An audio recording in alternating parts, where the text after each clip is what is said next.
Hey everyone, how's it going? This is Marat, and I wanted to. I took a little trip to Big Bear and to Big Bear 1 week and to I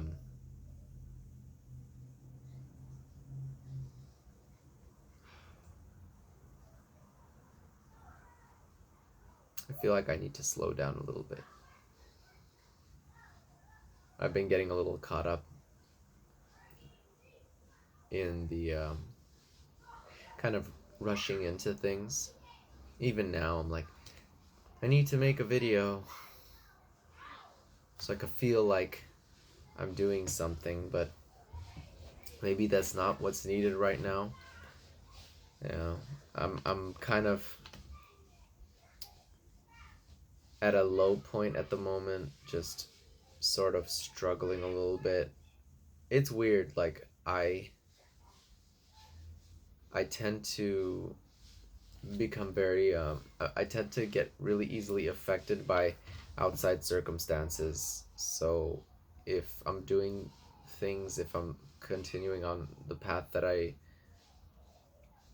I'm creating for myself, then I feel really happy. Um, I'm actually really tired right now. I'm not sad, even though my eyes look like they might be sad. But there is a little bit of sadness too, and I think it's because I just catch myself, falling back into unconscious behaviors. And you know what they say, like, if you're a smoker, it's much harder to, like, start and stop and start and stop. It's like you never get anywhere. You just tire your system out. Your system's like, I don't know what this guy's doing. Is he healing? Is he, like you stop and then your body tries to heal and then you start again and then your body starts to like, oh god, I can't handle it. But when you're just constantly smoking, your body's used to that. So it's like, even though it's just like this machine, this like toxic machine of smoke going through your lungs, at least the system's used to the toxic machine until it eventually just breaks down and can't handle it anymore. So it's like,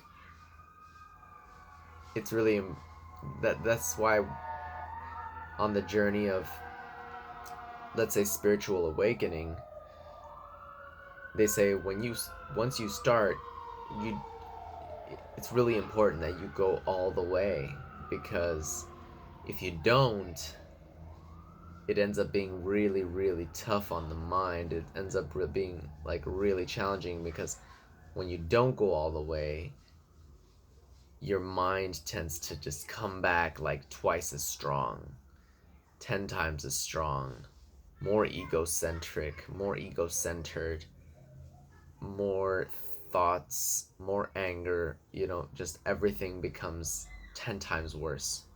It's like falling from the height, like you start climbing this mountain from the bottom, and then you're at the, like, you're getting closer and closer, and at a certain point it's like, if you fall, if you continue and then fall, the drop is going to be deadly. It's going to be devastating. You don't want to fall once you've climbed really high.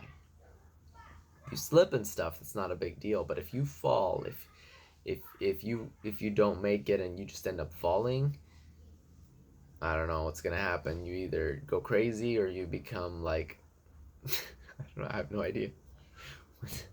So, it's important that you go all the way. So I find myself in this like state of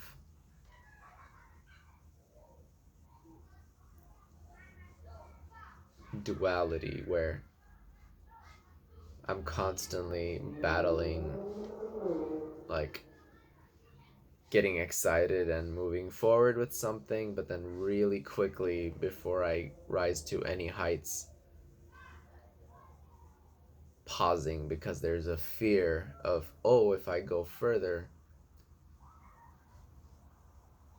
I don't trust myself that I can take it all the way. I'm afraid of the fall. At least that's how I'm rationalizing it right now.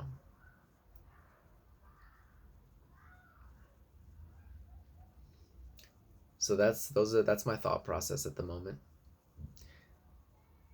In my next video, which was supposed to be this one, in my next video I'm going to be talking about how to use your art to lift you up.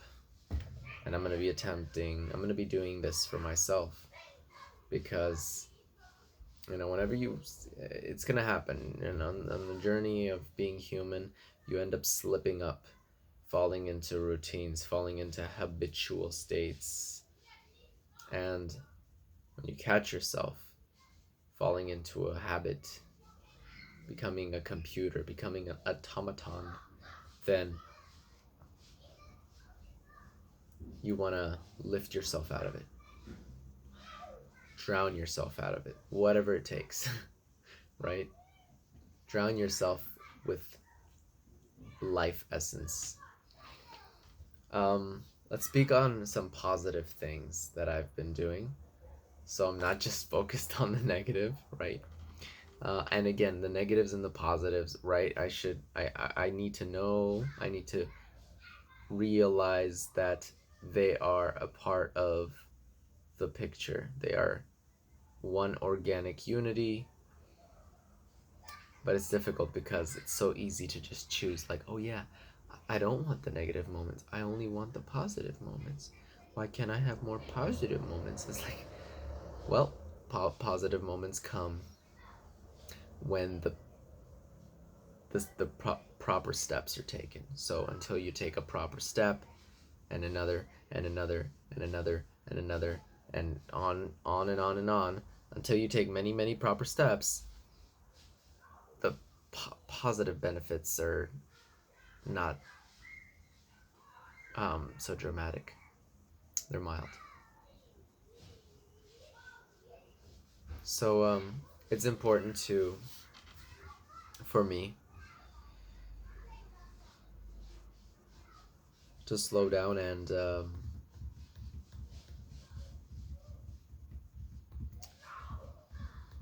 focus on being okay with the moment at hand. One of the most important lessons I learned recently, I've been listening to Eckhart Tolle a lot. Eckhart Tolle a lot. Eckhart Tolle a lot. It's his new name now. I've been listening to Eckhart Tolle a lot, and he said something really beautiful. I gotta say, just to throw this in there, his sense of humor is just so beautiful, so profound. And this is one way of knowing if you're listening to someone who is a spiritual guide. If they don't have a sense of humor, they haven't realized shit. Because life is supposed to be joyful, it's supposed to be easygoing, it's supposed to be fun, it's supposed to be engaging, it's supposed to make you laugh and feel good. You're supposed to be able to laugh at it and laugh at yourself and like laugh at the ridiculousness of it all. And if you can't make a joke about life, about yourself, if you take things too seriously, then you're not spiritual at all. You're pseudo spiritual, which means bullshit. So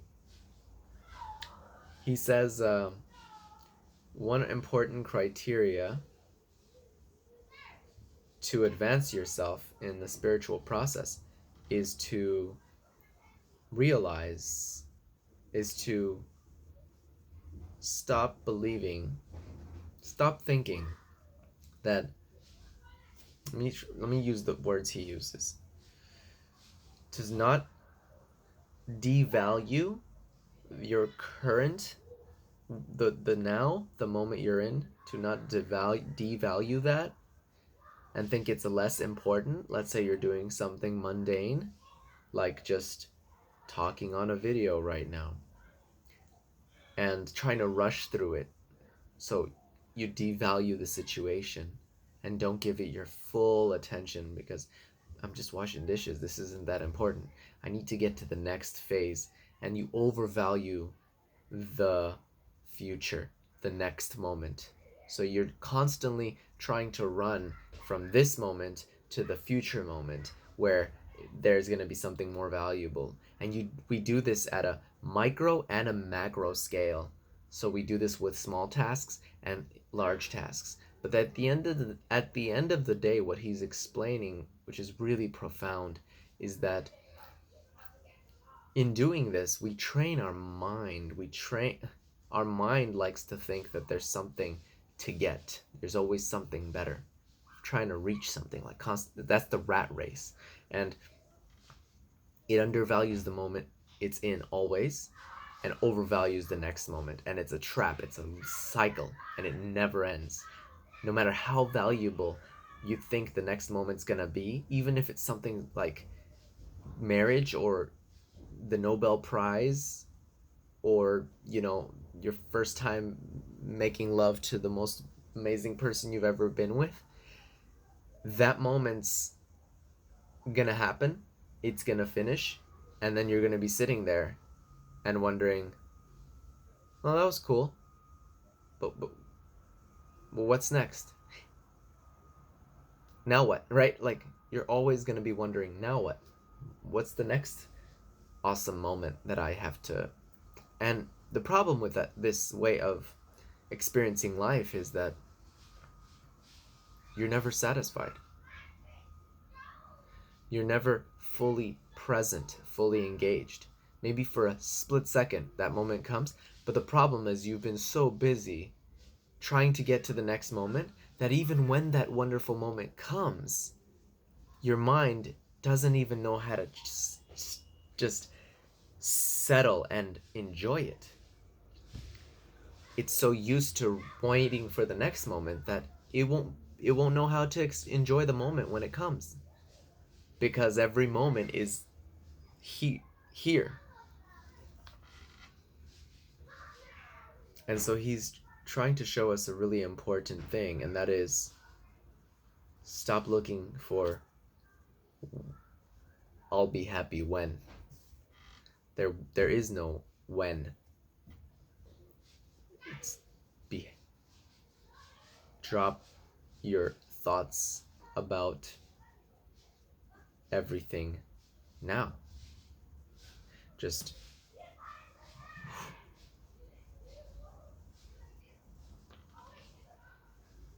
and at first you'll notice, and I've been trying to do this at work more and more. It's really difficult in everyday life, but the criteria for, are you moving forward in your spiritual journey, on your path towards awakening your inner conscious being, your present state, and stepping out of the dream of the constant rush of thoughts that you can't control, is, are you able to stay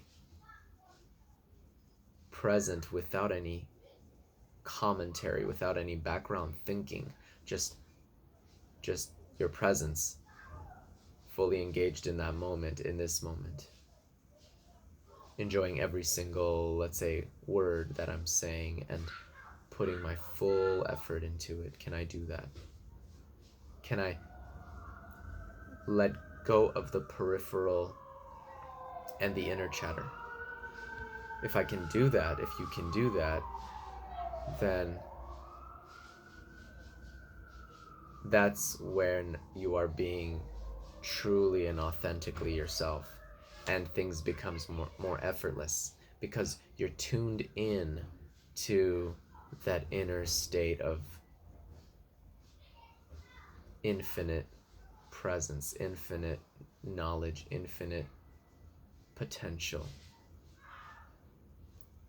So there's no effort anymore. It's like things just flow. You become more creative.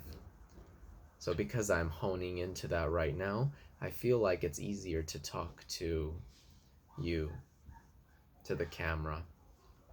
I don't feel like I have to worry. Whereas you can see earlier on in the beginning of the video, I was struggling a lot more.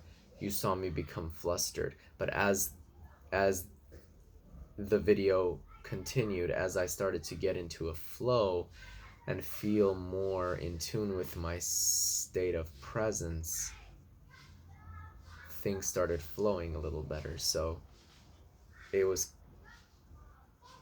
kind of an interesting coincidence, trying to feel the moment, trying to move my hands in a slow way.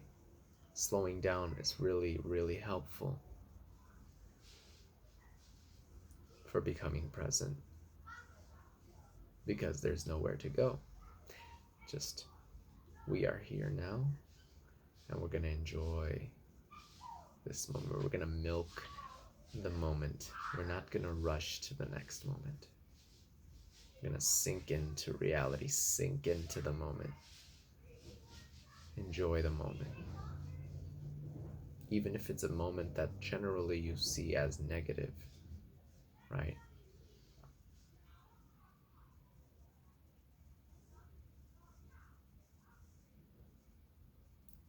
And I'll leave you with one last thing. It's not how long, he says, Eckhart Tolle says, it's not how long you can sit in a meditation position quietly. It's how long you can stay present in your everyday, mundane, regular life without background noise. And Osho also says, Osho, I love reading Osho, been reading a lot of his stuff. New book I'm reading. It's not new, but it's new for me, called The Art of Dying, which is also the art of living. Highly recommend it. Osho explains in this book that balance is one of the keys.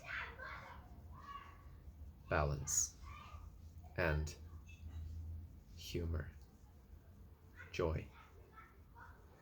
If you're not happy, change something. Change something. Do something different. Break yourself out of the rut. You have the ability to.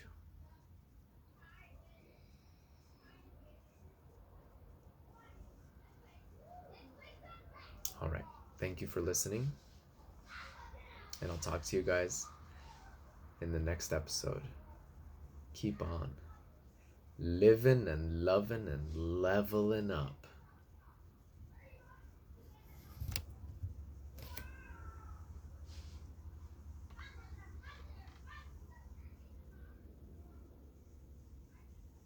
And don't be afraid to be weird.